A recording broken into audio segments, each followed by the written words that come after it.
Durant el segle XV, la voluntat d'intervenció política i l'equiparament amb els altres estats de la corona ja s'expressa amb alguna cosa més que paraules. Els burgesos de València se senten més forts. La ciutat, d'altra banda, s'igualava i superava en població a les de Saragossa i Barcelona.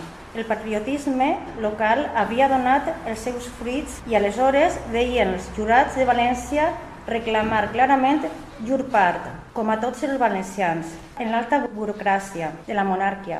Ja en 1412 es queixen a Ferran d'Antequera, el rei de Casp, perquè en tota la nominació d'oficials creats no hi coneixien pues, d'aquesta ciutat renya sinó mossèn Pujada, qui l'ho dit senyor rei ha fet al guatxir tot els de més a banda redunda en catalans, qui tots temps han vedlat obtingut ocupar-se i absorbir la casa dels senyors reis. El text és doblement revelador, pel que suposa de demanda i pel que té de protesta contra el monopoli català dels càrrecs més alts de la corona.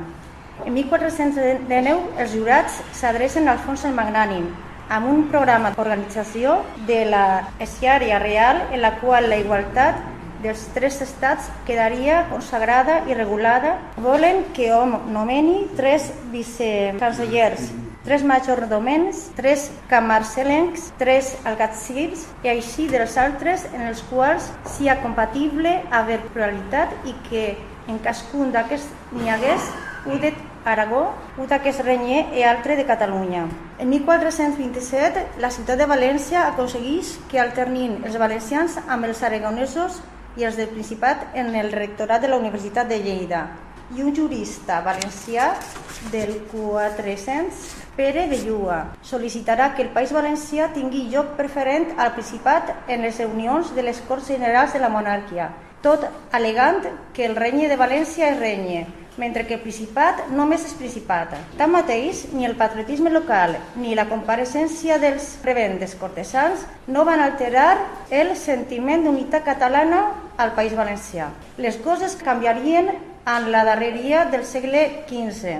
Torno a extraure unes línies del llibre d'Escolano perquè les trobo exactes i perquè, de més a més, revelen una convicció ben antiga. Pasaven per una misma tierra y nación de la Cataluña y Valencia, diu el cronista. Basta que decían años, a poco más a esta parte, que el rey católico don Fernando de Aragón unió su corona con la de Castilla. Cada una de estas naciones ha tirado por su cabo, como sintiendo la ausencia de su cabeza, y así traídas por diferentes. La orientació que prenia la monarquia dels Àustries agreujava allò que en temps de Ferran el Catòlic només era un comtat d'aïllament. La corona d'Aragó deixà de tenir un rei propi i en els dominis dels sobirans espanyols quedava situada en un lloc subaltern. Fins aleshores, el rei i la seva cort itinerant havien estat un vincle actiu entre els estats de la corona i sobretot entre el Principat i el País Valencià. Les constitucions privatives de cada regió no coartaven l'autoritat unitària del rei i en els cercles acostats al monarca, consellers, funcionaris, eclesiàstics, la gent de tots els països catalans trobava ocasió de reunir-se i de relacionar-se. Ara, però, això desapareixeria.